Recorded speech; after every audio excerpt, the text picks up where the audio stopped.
JDs and Lentilman, today we are going to be doing the medium-sized monkey late game challenge. Last week I did it with just small monkeys, and now I have to do it with medium-sized monkeys. So that includes most of the heroes, including esaelP, which I'm using here, Boomerang Monkey, Bomb Shooter, Submarine, Darling Gunner, Wizard Monkey, Druid Monkey, Mer Monkey, Engineer, and Beast Handler.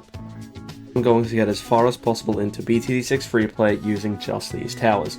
Now, returning viewers may have noticed that my voice sounds a little bit different. That's because yesterday I got a brand new mic and it is fantastic.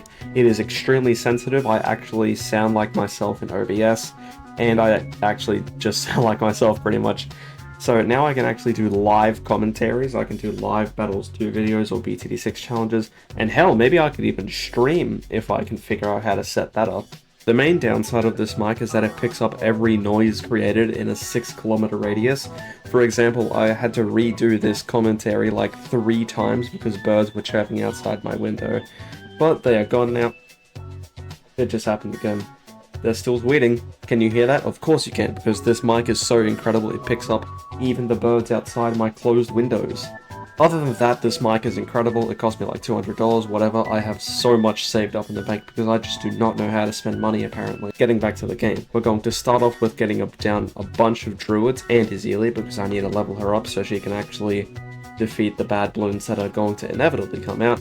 Farming matters a lot more in this challenge than last week, mainly because instead of only having 3 Paragons to afford, I have 4 that I need to get, and 2 of them, being the Wizard and Engineer, are actually pretty expensive, and getting the pop counts for all of these towers is actually going to be pretty difficult, except for the Engineer because XXXL trap exists.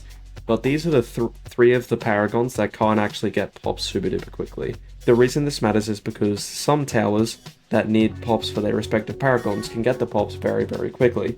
This happens when a tower does either percent base damage or really high damage.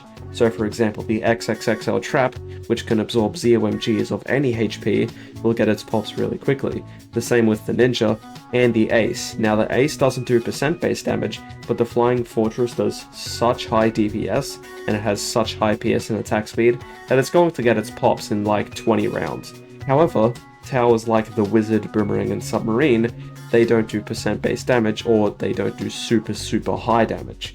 So it takes them quite a while to get the 16.2 million pops. This also happens with the Tack and Dart Paragons. So far the only towers that get really fast pops with their Paragons are the Ninja, the Boat, the Ace, and the Engineer. By the time we hit round 90, we have about 67 druids with abilities, which is pretty good. Activating them all at once will give us $21,000.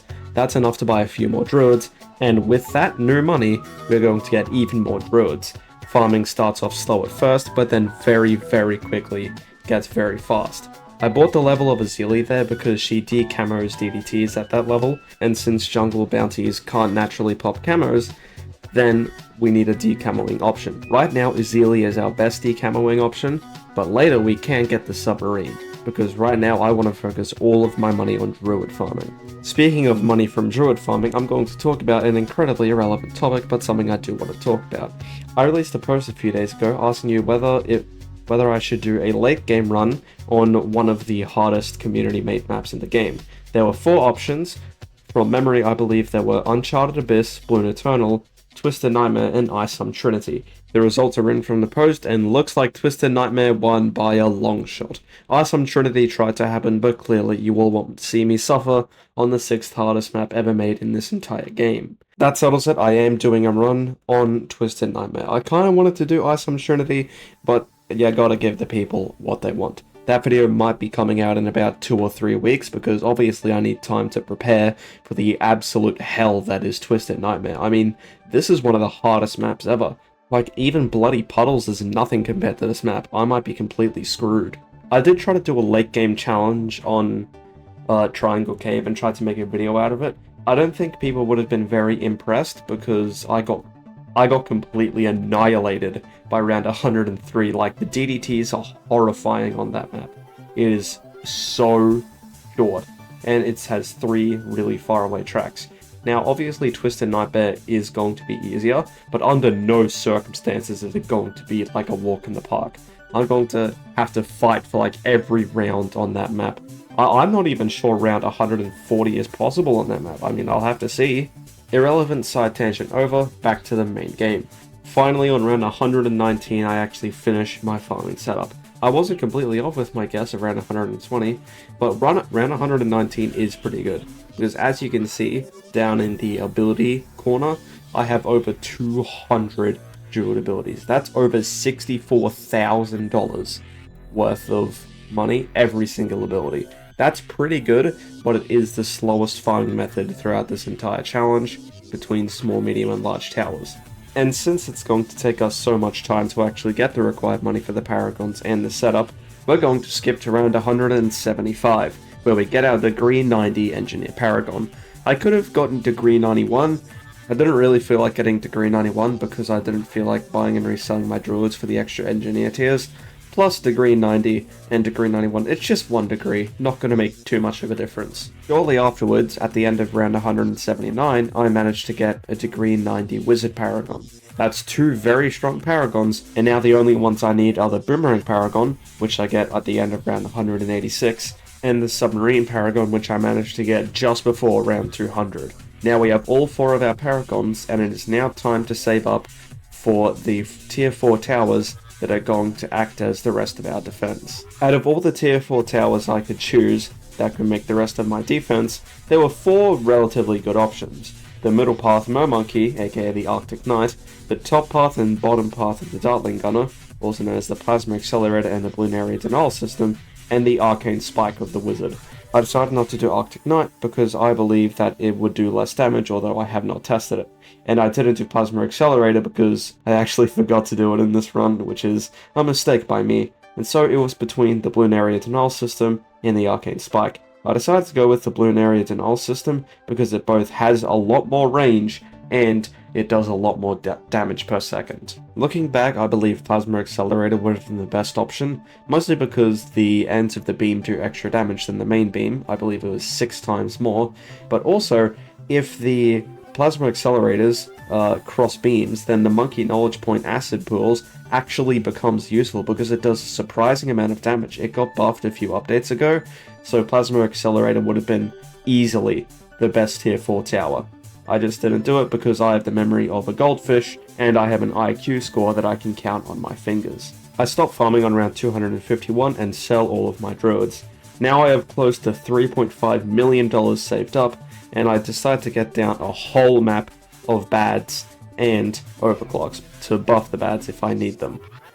Overclocked bads do a ton of damage, but I'm also going to be ultra boosting the tier 5 towers that I have on the screen as well. This includes the Mad, the Balloon Exclusion Zone, and the Avatar of Wrath. Now that I have my final setup, the only thing left to do is see how far I can make it. Round 266 closed quite a threat.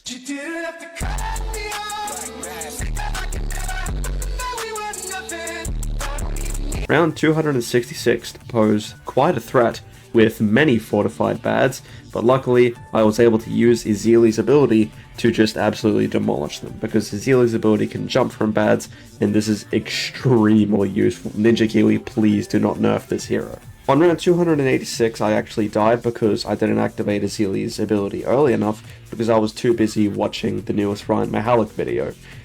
So yeah, the bad leaked with quite a bit of health left to remain. However, as you can see, all of these abilities down the bottom are not on cooldown, so they are completely up for use. The only one I used was Ezeli's ability. So continuing here, my ability cooldowns wouldn't actually be affected, but in my infinite smooth brain wisdom, instead of continuing, I clicked home. So yeah, it turns out clicking home in a free play challenge doesn't actually save your progress, you just quit anyway. This was very unfortunate to learn because I realized that I just wasted 6 hours of my life on a challenge that I didn't even complete, making this one of the few challenges in Brazil history that I actually didn't fail, I just completely flopped. So, what is the highest round you can get to with medium-sized towers? Well, if you farm a lot harder than I did, and you buy and resell Ezeli and actually use Plasma Accelerator, I reckon 300 is maybe just barely possible, because I died on round 288 here, and the bads still have quite a lot of HP left to spare on round 300. So, yep, that was medium towers only. I am going to be releasing the large towers only video next week, and trust me, I'm not going to fumble as hard as I did in this challenge. But other than that, let me know what you think of the new mic, and I will see you next week.